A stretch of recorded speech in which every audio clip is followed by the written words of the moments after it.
Hello बच्चों, कैसे हो? First class. तो बच्चों, आज हम लोग स्टार्ट करेंगे फन ऑफ फिजिक्स में आपके अपने सर मुनिंद्र सर आप लोग के लिए लेकर आए नया टॉपिक मैकेनिक्स।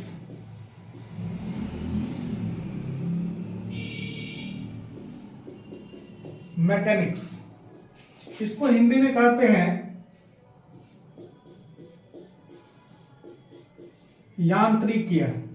ठीक है बच्चों, मैकेनिक्स पढ़ेंगे आज हम लोग। पढ़ेंगे आपका अपना नया हम लोग का पार्ट, जो फिजिक्स का जो फर्स्ट पार्ट है वो मैकेनिक्स है।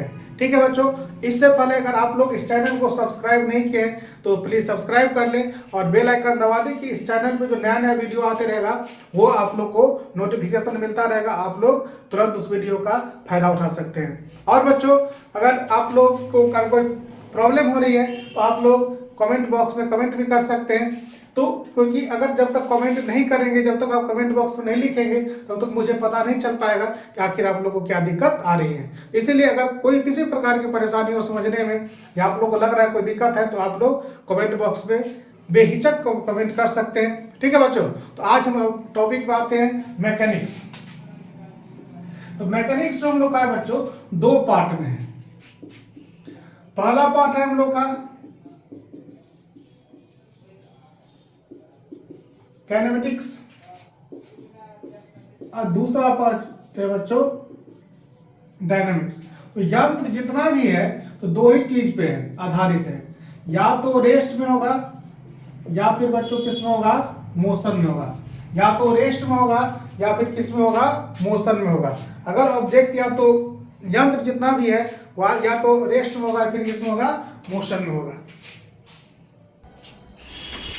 ठीक है बच्चों, तो काइनेमेटिक्स काइनेमेटिक्स में हम लोग पढ़ते हैं मोशन के बारे में।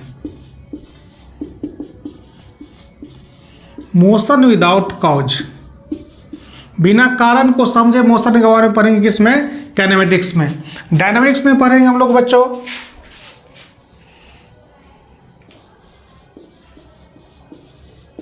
कॉज ऑफ मोशन, जिसको हम लोग कहते हैं NLM, Newton's law of motion.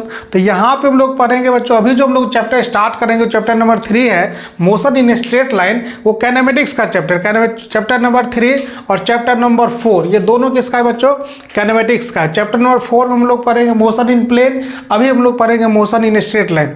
ठीक है बच्चों, तो काइनेमेटिक्स में हम लोग पढ़ेंगे मोशन इन स्ट्रेट लाइन और डायनामिक्स में पढ़ेंगे कॉज ऑफ मोशन। तो यहाँ पे हम लोग देखेंगे कि मोशन इन स्ट्रेट लाइन और कॉज ऑफ मोशन। तो यहाँ पे चैप्टर दो मैकेनिक्स का दो पार्ट हो गया, काइनेमेटिक्स और डायनामिक्स।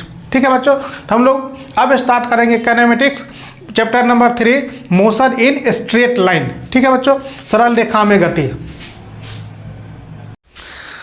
सपना एक देखोगे मुश्किलें हजार आएगी, सपना एक देखोगे मुश्किलें हजार आएगी, वो मंजर बहुत खूबसूरत होगा जब सफलता शोर मचाएगी। ठीक है बच्चों, तो बिल्कुल नहीं हम लोग को घबराना है और केवल मेहनत करते जाना है। एक ना एक दिन निश्चित ही हम लोग को सफलता मिलेगी, बस डायरेक्शन को बनाए रखना है और एक ना एक दिन हम लोग को निश्चित सफलता मिलेगी। तो इसी के साथ हम लोग आज स्टार्ट करते हैं बच्चों चैप्टर नंबर 3, NCERT का है chapter 3।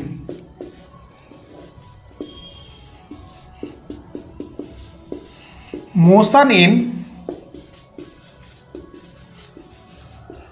Straight line, motion in straight line.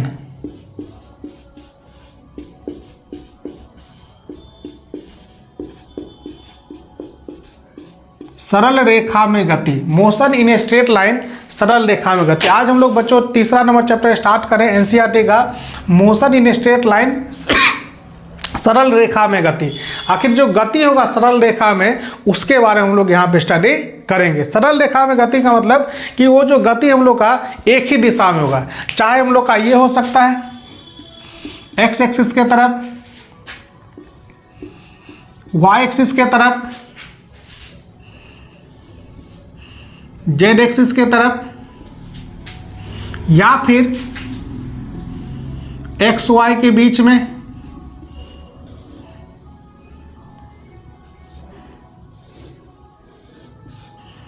X Z के बीच में, तो कहीं पे भी हो सकता है बच्चों। तो ये जो मोशन खाली हम लोग को देखने में लगना चाहिए, ये देखना चाहिए कि स्ट्रेट लाइन है कि नहीं। स्ट्रेट लाइन कहीं भी होगा तो हम लोग का जितना भी कंसेप्ट यहाँ पे पढ़ेंगे वो अप्लाई होगा। और बेसिक चूँकि हम लोग का स्टार्ट करें मोशन के बारे में बेसिक चीज़ से, तो यहाँ पे जितना भी चीज़ होगा इसको बहुत ध्यान से पढ़ना है, क्योंकि इसी का धीरे धीरे हम लोग बिल्डिंग ब्लॉक्स बनाएंगे, मतलब इसी को थोड़ा सा एडवांस में पढ़ेंगे और आगे की तरफ बढ़ेंगे। तो चैप्टर नंबर 3 है मोशन इन स्ट्रेट लाइन, सरल रेखा में गति। ठीक है बच्चों, तो अभी जो हम लोग चैप्टर स्टार्ट कर रहे हैं ये हम लोग का चैप्टर नंबर 3। तो बच्चों अब आप लोग का नया टॉपिक आ गया rest and motion. Rest and motion, rest and motion बहुत ही इंपॉर्टेंट टॉपिक है, बहुत मजा आने वाला है। ऐसे फिजिक्स में कोई भी टॉपिक ऐसा हमको नहीं लग रहा है कि जो इंपॉर्टेंट नहीं है। ठीक है बच्चों, क्योंकि मैं फिजिक्स से इतना ज़्यादा प्यार करता हूँ कि सब मेरे लिए बहुत प्यारे हैं, और आप लोग के लिए भी हो जाएंगे धीरे धीरे, अगर आप लोग वीडियो को लगातार देखते रहें और इस थोड़ा सा फ़ायदा इसको उठाने की कोशिश करें तो निश्चित रूप से आपको फिजिक्स से प्यार हो जाएगा, है ना।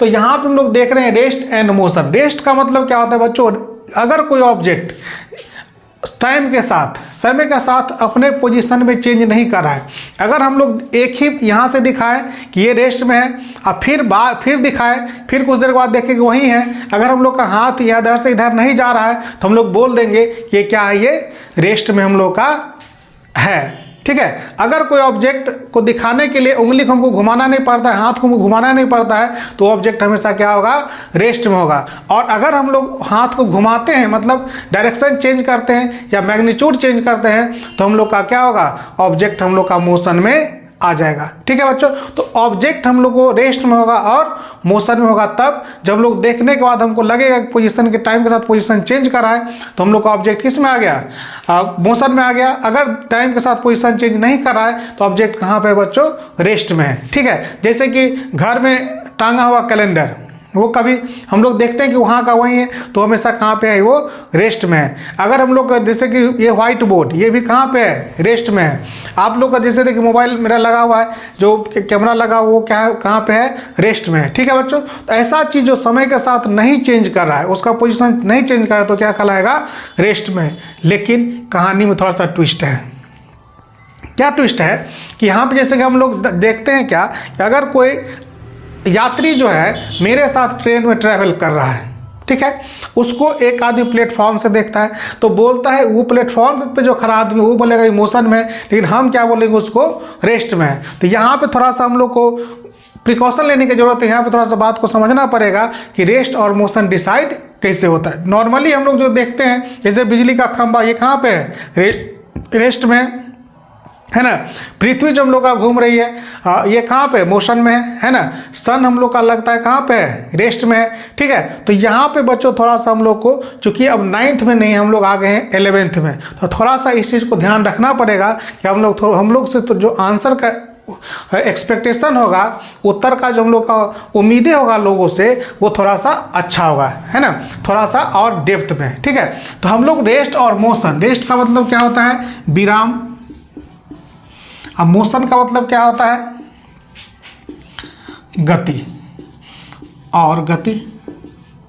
रेस्ट एंड मोशन, विराम और गति। कोई भी वस्तु विराम और गति में तब होगा जब हम लोग देख रहे हैं कि समय के साथ उसके स्थिति में परिवर्तन हो रहा है कि नहीं हो रहा है। अगर स्थिति में परिवर्तन हो रहा है तो मोशन में आ गया, और स्थिति में परिवर्तन नहीं हो रहा है तो वो रेस्ट में है। ठीक है, तो ये निर्भर करेगा किस पे बच्चों, कि देखने वाले पे, अगर बता कौन रहा है। अगर हम लोग का प्लेटफॉर्म पर से कोई खड़ा आदमी बता रहा है कि ये आदमी फलाना रेस्ट में है, ट्रेन का आदमी रेस्ट में है, तो हो सकता है कि ट्रेन में बैठा हुआ आदमी उसके लिए क्या हो, रेस्ट में हो, क्योंकि सहयात्री जो होता है रेस्ट में होता है। लेकिन जो प्लेटफॉर्म पे खड़ा आदमी वो क्या देखेगा कि ये आदमी जो सामने वाला हम लोग का जो ट्रेन में जा रहा है वो कहाँ पे, मोशन में। तो ये सब डिसाइड करेगा कौन, जो बताने वाला है, वही बॉस है। जो बताने वाला है वही क्या है, बॉस है, जिसको हम लोग कहते हैं रेफरेंस।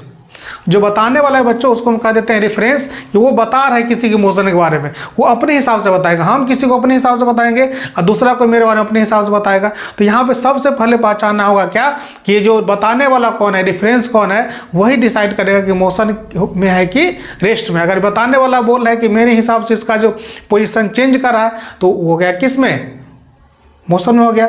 अगर बताने वाला बोल रहा है कि मेरे हिसाब से उसका पोजीशन चेंज नहीं करा है तो किस में हो गया, रेस्ट में। जैसे कि हम लोग ट्रेन में जा रहे होते हैं तो मेरे बगल में जो आदमी बैठा हुआ है उसको हम लोग बोलते हैं रेस्ट में है, लेकिन सामने जो पेड़ पौधा पीछे जा रहा है तो हम लोग बोलते हैं कहाँ पे, वो मोशन में। तो यहाँ पे बताने वाला बदल जाएगा तो कोई भी ऑब्जेक्ट का रेस्ट मोशन हो सकता है, मोशन से रेस्ट हो सकता है। तो इसको थोड़ा सा हम लोग को बच्चों ध्यान देने की जरूरत है कि रेस्ट में क्या होगा और मोशन में क्या होगा।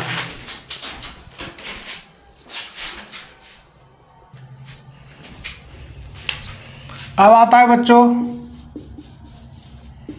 Types of motion. Types of motion, पहला नंबर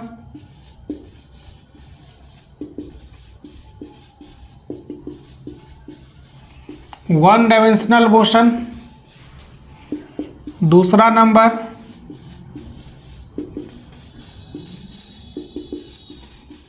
टू डायमेंशनल मोशन, तीसरा नंबर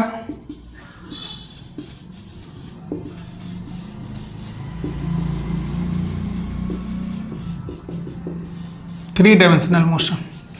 तीन प्रकार का डायमेंशन अनुसार मोशन होता है, one dimension motion, two dimension motion और थ्री डायमेंशन मोशन।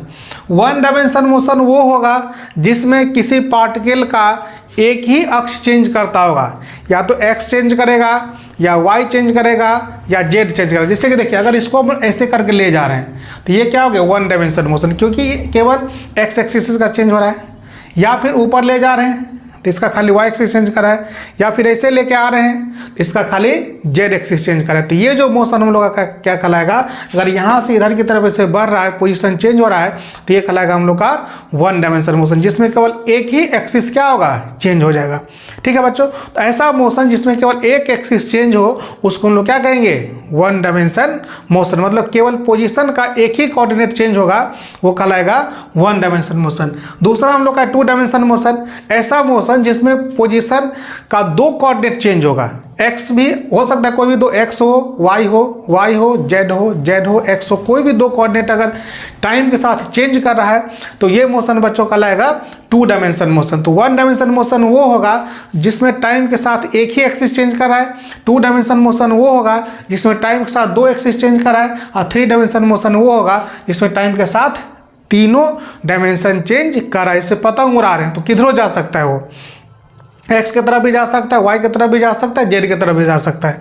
अगर दीवार पे चींटी चल रहा है तो वो एक्स वाई में होगा तो एक्स वाई में जाएगा, वाई जेड में होगा तो जेड में, मतलब दीवार पे ही चल सकता है, वो बाहर नहीं आ सकता है। तो ये मोशन कैसा हो गया, टू डायमेंशन मोशन, है ना, क्योंकि उस पर दीवार में लंबाई भी होता है और क्या होता है, चौड़ाई होता है। ठीक है बच्चों, उसके बाद छिपकली चल रही है दीवार पे, इसका भी टू डायमेंशन मोशन, लेकिन पतंग उड़ रहा है, मक्खी उड़ रही है, ये सब लोग का कौन सा हो गया, थ्री डायमेंशन मोशन। ऐसा मोशन जो स्पेस में होगा क्या कहलाएगा, थ्री डायमेंशन मोशन। ऐसा मोशन जो प्लेन में होगा क्या कहलाएगा, टू डायमेंशन मोशन। ऐसा मोशन जो एक ही लाइन पे होगा क्या कहलाएगा, वन डायमेंशन मोशन। तो मोशन बच्चों हम लोग का तीन प्रकार का, वन डायमेंशन, टू डायमेंशन और थ्री डायमेंशन। ठीक है बच्चों, अब मुझे उम्मीद है कि आपको वन डायमेंशन, टू डायमेंशन और थ्री डायमेंशन मोशन आपको क्लियर हो गया होगा। ठीक है, तो आगे हम लोग आगे करेंगे।